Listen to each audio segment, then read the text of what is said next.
Alright, here's this 1997 Mustang. I thought of it being a good runner. This thing's in good shape. I see quite a few of these, and some of them are in really good shape. I would say a lot of them are in good shape, but not very many are in as good a shape as this one is.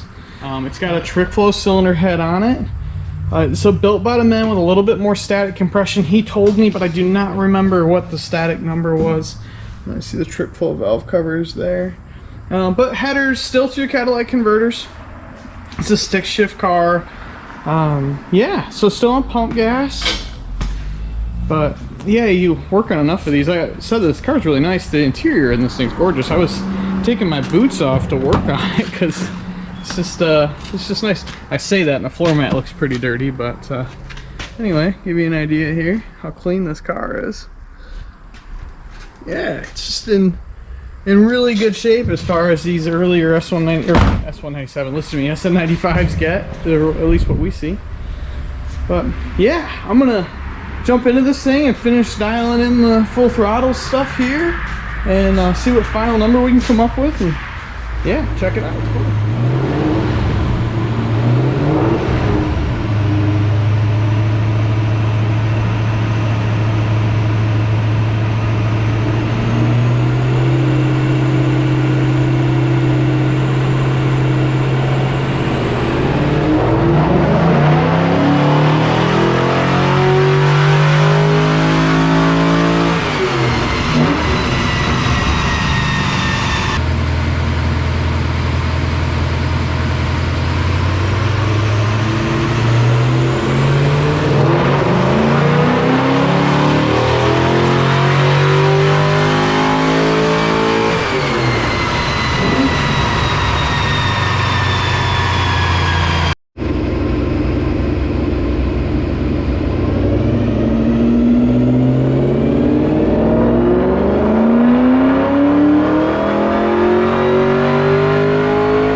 Alright, we made 343 horsepower and 334 foot-pounds of torque.